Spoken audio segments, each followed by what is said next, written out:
ਆ ਕਣਕ ਮਾਸ਼ਾਅੱਲਾ ਹੁਣ ਕਿੱਦਾਂ ਜੀ ਤਿਆਰ ਆ?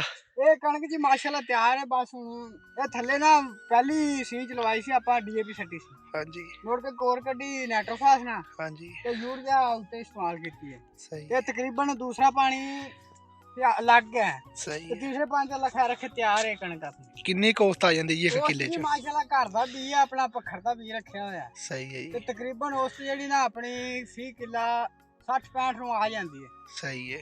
ਤੇ ਮਤਲਬ ਵੀ ਹੋਰ ਫਸਲਵਾੜੀ ਦਾ ਕੰਮ ਠੀਕ ਹੈ ਮਾਸ਼ਾਅੱਲਾ। ਅੱਛਾ ਜੀ ਟਰੈਕਟਰ ਘਰ ਦਾ ਰੱਖਿਆ ਹੋਇਆ, ਵਾਈ ਵੀ ਕਰ ਲਈਦੀ ਹੈ। ਸਹੀ ਹੈ ਜੀ। ਇਹ ਸਾਰਾ ਵੇਖੋ ਕੱਢ ਕਣਕ ਤੇ ਮਾਸ਼ਾਅੱਲਾ ਜੀ ਸਾਰੀ ਸੋਹਣੀ ਆ ਜੀ।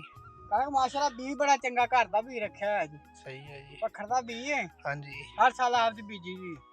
ਉਹ ਜਿਹੜਾ ਖੇਤ ਜਿਹਾ ਕੋਨੀ ਕਣਕ ਦਾ ਹੈ, ਹਾਂਜੀ ਆ ਉਰਲੇ ਪਾਸੇ ਸਾਰਾ ਬੀਜ ਕੋ ਜਾਂ ਵੇਖੋ ਜੀ, ਕੋਈ ਨਹੀਂ ਵੀ ਦੋਗੀ ਨੀਵੀਂ ਉੱਚੀ, ਸਹੀ। ਉਹ ਆਪਣਾ ਕੰਮ ਨਹੀਂ ਹੈਗਾ। ਜ਼ਮੀਨ ਆਪਣੀ ਜੀ ਠੇਕੇ ਤੇ? ਜ਼ਮੀਨ ਠੇਕੇ ਤੇ ਰੱਖੀ ਹੋਈ, ਠੀਕ ਆ ਜੀ। ਆਪ ਦੀ ਕੋਈ ਨਹੀਂ ਗੇ, ਪੈਲੀਆਂ ਠੇਕੇ ਤੇ ਰੱਖੀ ਦੀਆਂ ਤੇ ਗੱਡੀ ਇਹ ਕੀ ਠੇਕਾ ਵਾ ਜੀ ਇਹਦਾ? ਠੇਕਾ ਜੀ 1,30,000 ਨੂੰ ਠੇਕਾ ਚੜਿਆ ਜੀ। ਸਹੀ ਹੈ। ਤੇ ਬਸ ਕੰਮ ਆਪਣਾ ਸਰਕਟ ਸਹੀ ਚੱਲਦਾ।